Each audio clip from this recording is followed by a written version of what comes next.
In May of 1981, a young rock band called the Deltas took off from San Jose aboard a Cessna Citation II, bound for Seattle, where they were scheduled to sign their first international distribution deal. On board were Mason Farrow, the band's lead singer and public face, along with 3 other members, Eli Gaines, Jonah Royce, and Luis Mendez. All in their early 20s, fresh off a tour through the Bay Area. The plane never arrived. There was no distress call, no signal from the black box, no debris, no bodies. The entire band vanished as if they had never existed.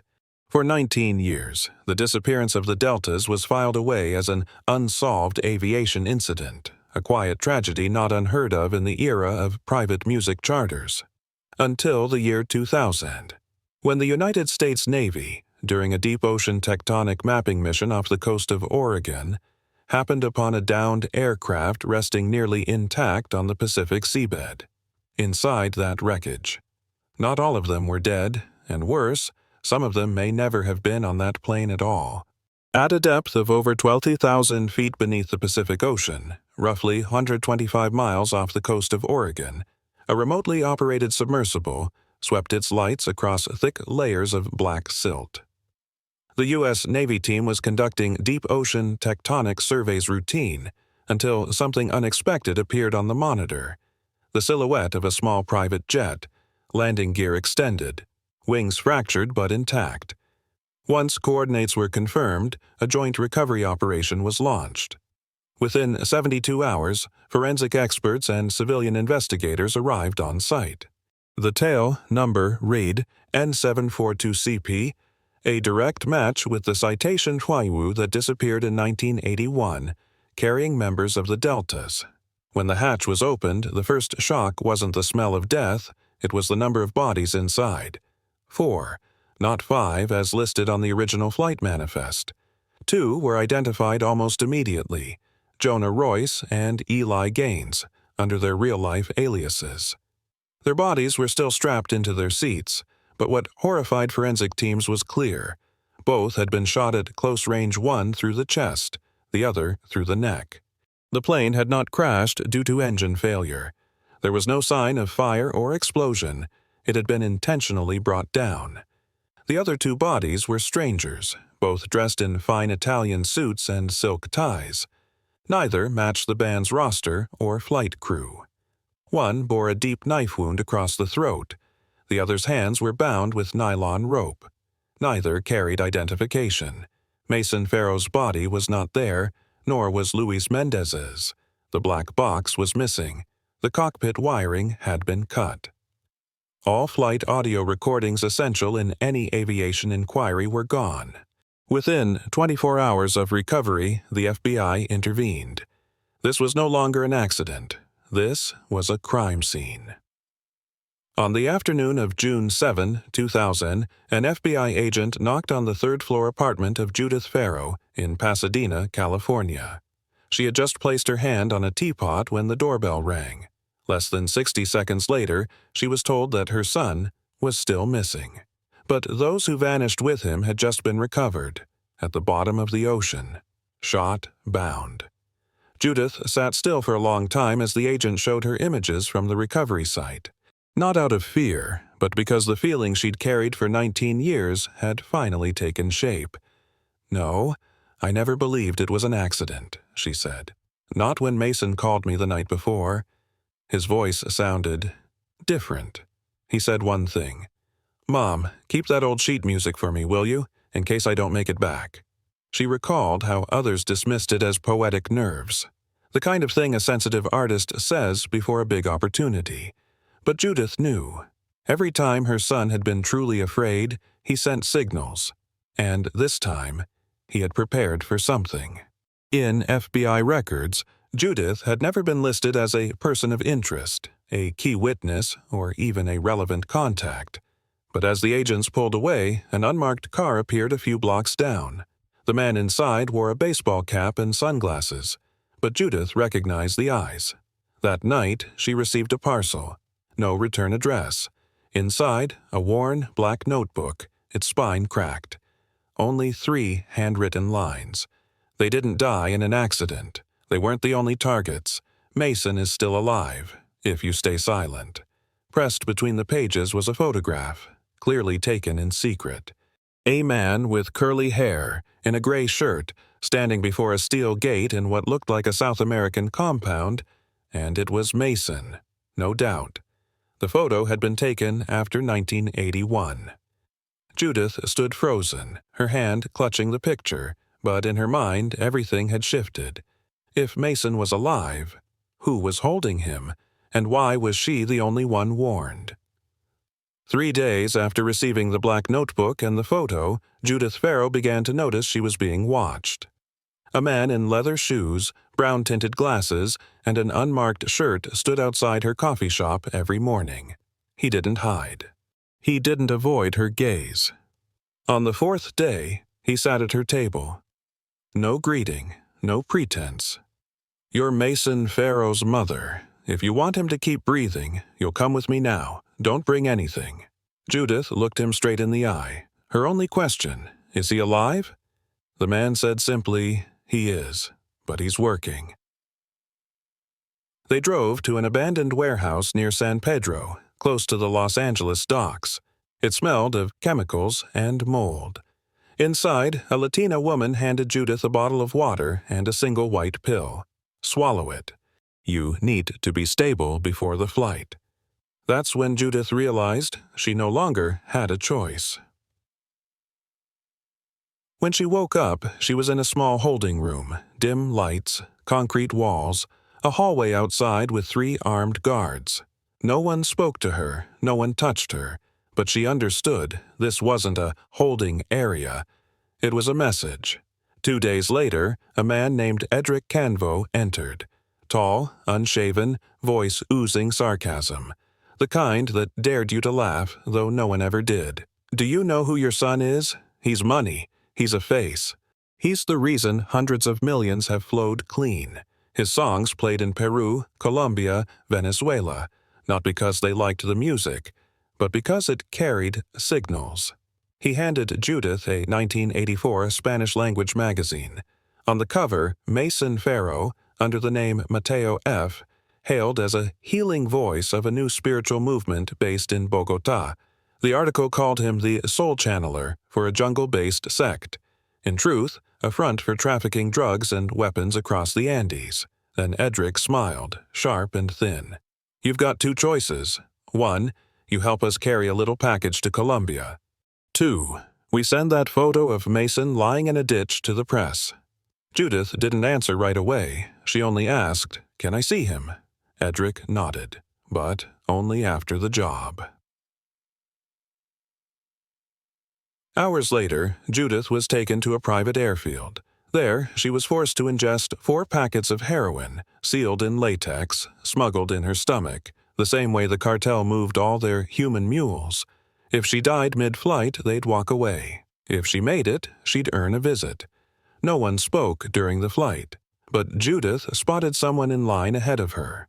Tall, shoulders slightly hunched, hair unkempt. He didn't look back, but Judith knew. It was Luis Mendez, her son's closest friend, the rhythm guitarist of the Deltas. Vanished the same day Mason did. Now here, silent, like a shadow, Judith Farrow arrived in Bogotá at dawn. After a long flight aboard an unmarked plane, no attendants, no words spoken, she was driven to an old villa deep in the forest south of the city. The house was white with red-tiled roofs, guarded at all 4 corners. No sound, no cell signal, no way out. She was led into a waiting room. The air reeked of damp wood and crushed mint. On the wall hung a large portrait, an illuminated young man, backlit as if holy.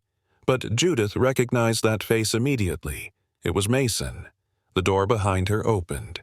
He stepped in, no longer the 20-year-old who once shredded his fingertips playing guitar in her garage, no longer the son who called her Mama J before every tour. In front of her stood a man thin, sharp-jawed, eyes drained of youth. His hair was short, his white shirt buttoned to the top. No rings, no tattoos. He sat down across a small table. "Hi, Mom." Judith didn't answer. She just stared, long enough that her hands clenched without her realizing it. Mason inhaled slowly. His voice was flat, detached. "I knew you'd find me eventually, but you shouldn't have come. Were you kidnapped? No? Forced? Not exactly. Then what?" Mason was silent for a long moment. Then he said, "At first, they took both of us, Luis and me. But when they saw I had value, they kept me. They taught me how to speak, how to write, how to channel energy through music. I became a symbol. Not because I wanted to be, but because I was useful. And you stayed? I survived. I didn't have a choice. They promised they wouldn't touch you if I followed orders." Judith stood, walked toward him. Her hand almost reached out, but stopped. "And the others? Jonah? Eli?" Mason looked down. "They refused. So they're gone." Judith stood still, then asked, "What do you want from me now?" Mason looked her straight in the eye. "Leave. Don't come back. Stay quiet. If you speak, you won't just lose me. You'll lose the Farrow name." As Judith stepped out of the room, someone stood at the end of the hallway. Luis Mendez. He didn't speak, just watched. But in that look there was something still there, something not yet hardened. Judith returned to California in late July. She told no one, contacted no one, gave no statement.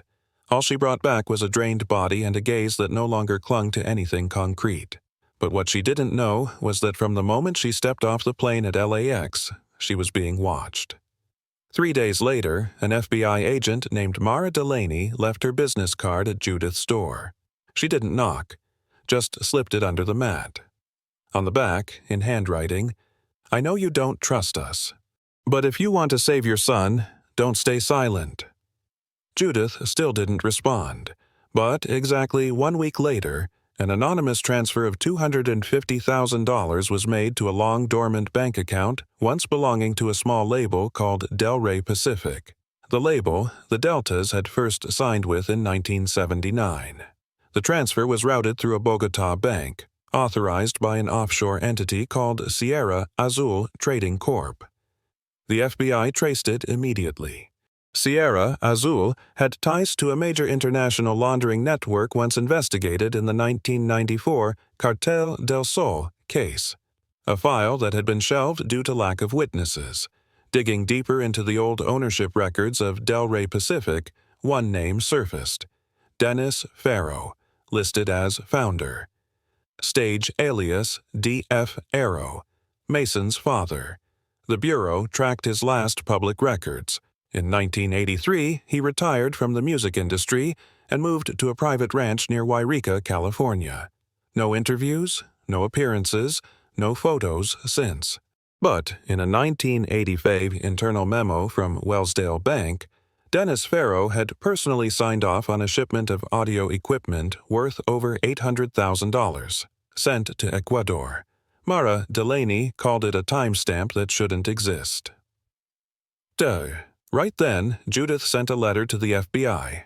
No return address, no name, just a faint purple ink stamp on the corner. Inside was a copy of the photo of Mason standing in front of the steel gate with a single handwritten line, "I can't stay silent any longer." Yreka, California. A small town near the Oregon border, surrounded by pine forests and aging farmland. At house number 218 on Whitehall Road, there was no doorbell, no cameras, no nameplate. Just an old hound lying on the porch and an elderly man with a silver beard sitting in a folding chair reading a book. His name was Dennis Farrow. When FBI agent Mara Delaney and her partner Kurt Henning stepped onto the porch, he didn't flinch, didn't ask why they were there, didn't demand a warrant.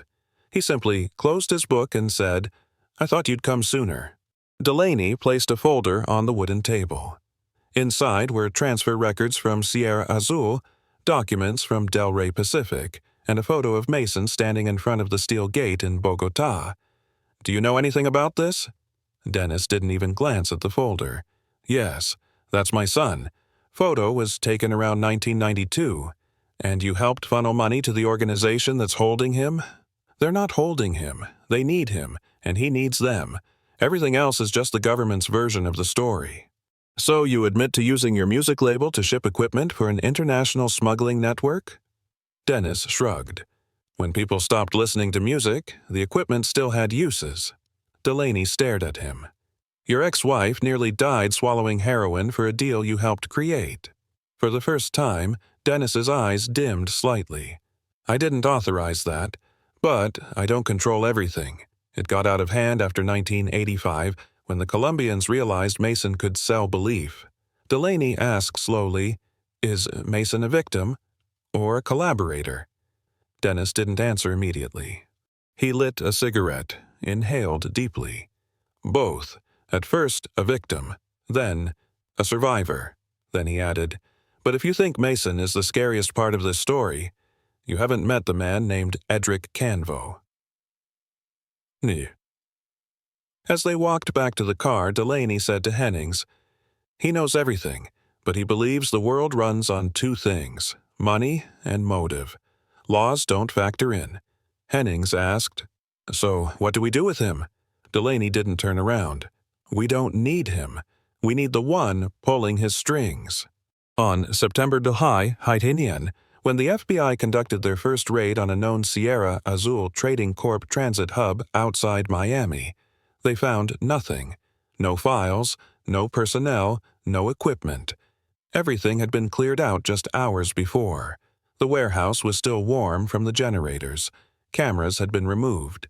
The servers had been wiped, at a military-grade level. The Bureau knew this wasn't coincidence. Someone had been warned. 3 days later, a VHS tape arrived at Agent Delaney's office. No label, no sender. On the tape was a brief, grainy recording, filmed in what looked like an isolated tropical room. In the frame sat Mason Farrow, bound to a chair, head bowed, mouth taped shut. The camera slowly moved closer, and a low, familiar voice said, "She didn't listen. She talked too much. And this one, he's starting to remember too much." Edric Canvo's voice.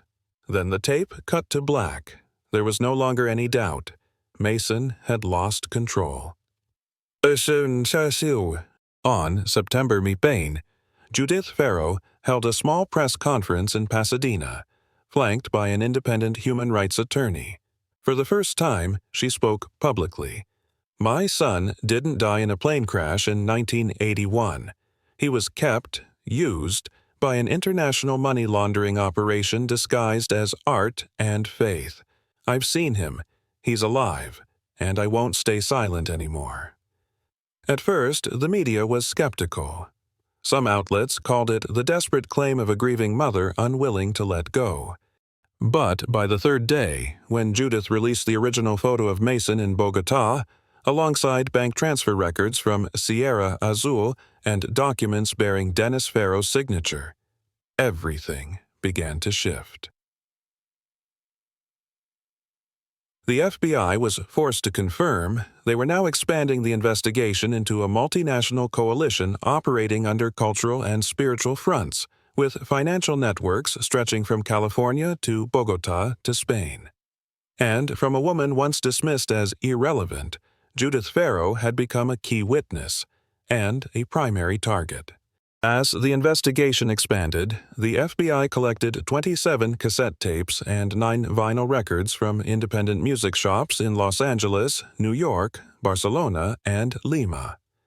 All were released under the label Armonía Sagrada, Spanish for Sacred Harmony. The artist credited on each recording, Mateo F. album titles included Puentes del Silencio, Bridges of Silence, Resonancia Interior, Inner Resonance, and Las Voces que Sanan, The Voices That Heal. The voice on the recordings? Unmistakable. It was Mason Farrow. According to public records, Armonía Sagrada was registered in Spain in 1986 as an international cultural exchange initiative founded by Dr. Abel Ordóñez, a Uruguayan musician and spiritual lecturer who once taught at a metaphysical school in Bogotá. But when the FBI traced the address listed, they found the location didn't exist. Every location tied to healing rituals through music redirected them to sites previously flagged for laundering and trafficking operations. Worse, forensic analysis revealed that each album release coincided with surges in international transactions, moving funds through fake charities, spiritual rehabilitation centers, and indigenous rights organizations. The songs were hypnotic, built around looping phrases and rhythmic repetition. Lyrics invoked cleansing, release, and energy synchronization. The audience? Terminal cancer patients, recovering addicts, and members of the post-religious spiritual movement gaining traction in the late 80s and early 90s. The FBI described it as a form of soft control through sound, providing emotional comfort while moving illicit money and ideological messaging underneath.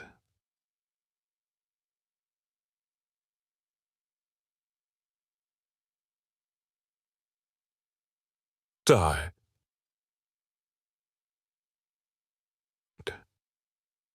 Of particular note, several recordings included deep male voices speaking in Spanish or English, giving ritual instructions. One of those voices was identified Luis Mendez.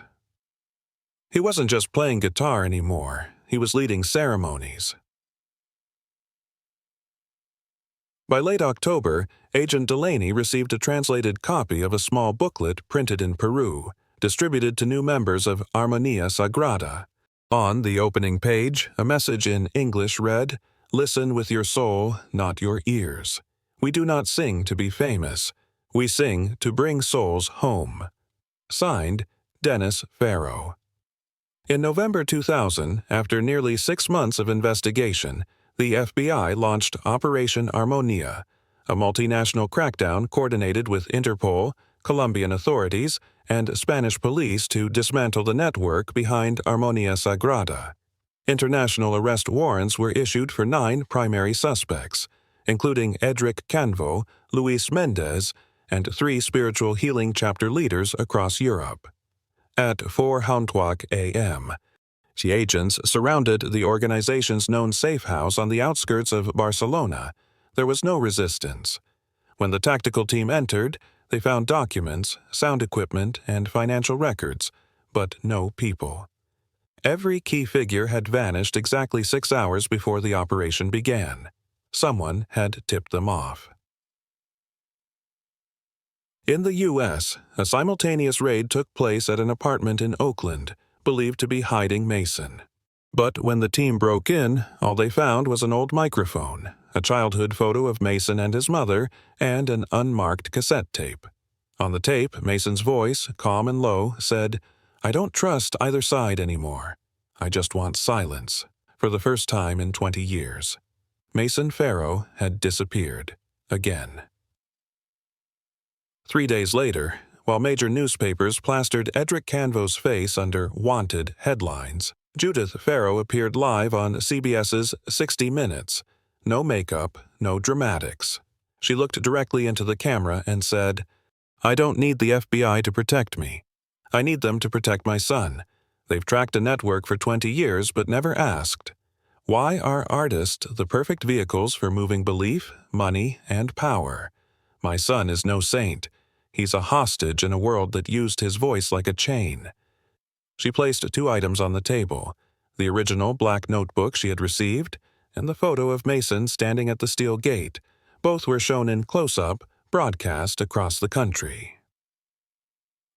The segment sparked a nationwide storm. 3 days later, the Office of the Inspector General announced an independent probe into the connections between musical charity foundations and global money laundering operations. And Judith Farrow, she received a new parcel. No note, no return address, just a single handwritten page. "Thank you, Mom, but don't come back." Beneath it was an original, unreleased vinyl pressing. Hand-etched into the label was one title, "If the Sun Disappears at Noon." March 2001, 6 months after Judith Farrow's televised broadcast. Raids continued, but the Armonía Sagrada network had vanished from every known location, splintering into new names, in new lands. Mason was never seen again. No new music under the name Mateo F. ever surfaced. But in Bolivia, someone photographed a strange cassette wrapped in linen, hung in the forest beside a small altar. The label read, La voz que se oculta entre la niebla, the voice hidden in the fog. In California, Judith lived quietly in a small rented home in Topanga Canyon. She no longer spoke to press. She gave no interviews. But each month she received a brown parcel, no name, no words, containing a recording. Sometimes a lone guitar riff, sometimes a half-finished chord progression, once just whispered poetry. There was no certainty it came from Mason, but Judith listened to every single one.